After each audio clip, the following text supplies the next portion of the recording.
acho eu. Não, é que fiquei quase sem palavras. Sim, sim, sim. Muito bem.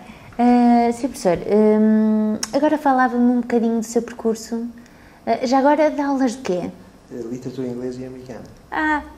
E teoria da literatura. E teoria da literatura. Está bem, como há um bocadinho estava a dizer nas minhas aulas, só queria perguntar, mas não queria cortar o raciocínio. Exatamente, aliás, que eu estava a dizer isso porque veio cá um dirigente da Associação Académica, um estudante muito interessante, e que me disse agora que ia acabar a licenciatura e ia voltar para Trás-os-Montes, para a padaria dos seus pais. E eu disse, é interessante que esse é o caso que eu uso nas minhas aulas, só que eu digo uma pastelaria em Porto Alegre. Só que a realidade era uma padaria em Trás-os-Montes. Muito bem. Então, sobre o seu percurso académico, até agora a direção da FLUL. Sim, por alto, também não quero que me esteja aqui. E pontos que o marcaram? Sim, claro. Eu sou professor de literatura inglesa e americana, do Departamento de Estudos Anglísticos. Sou professor de teoria da literatura no programa de pós-graduação em teoria da literatura, também na faculdade. O que é que eu vou dizer mais?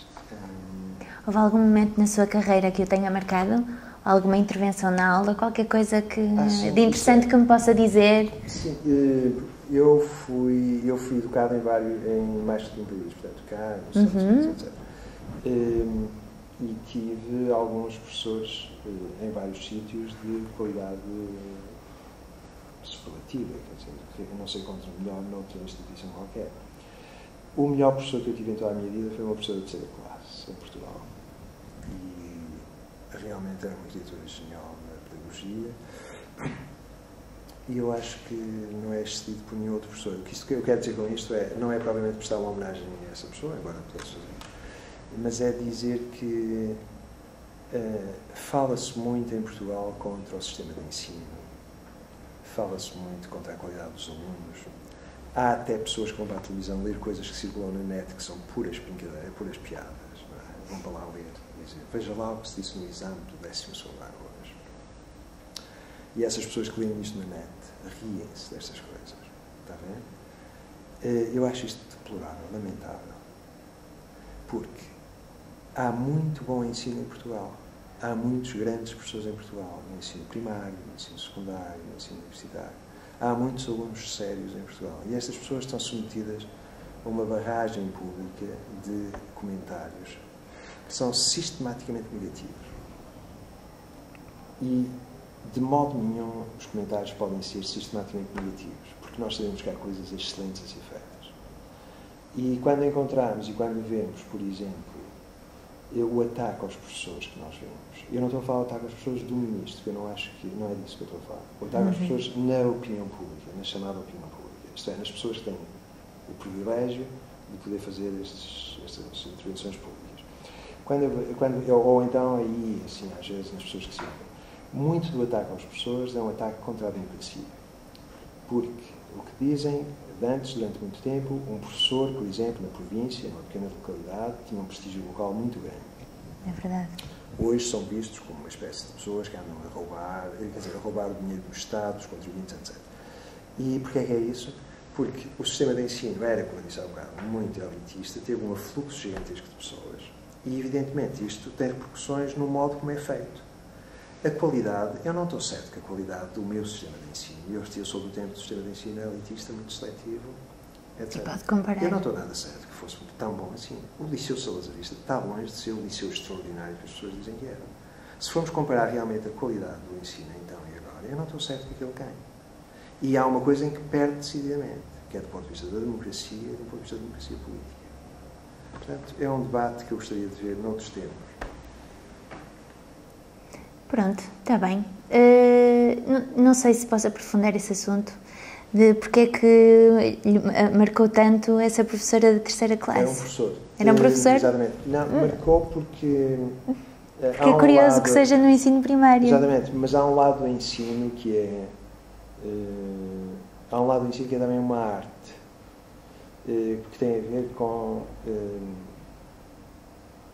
o professor não passa, não passa aos alunos apenas conteúdos ou competências. Isto é um debate que nós ouvimos falar normalmente. Aliás, normalmente em inglês, não se percebe porque é tudo um bocado snob. Skills Competências ou conteúdos. E depois há as pessoas que dizem que... O know-how também. Saber como ou saber o quê, estas distinções.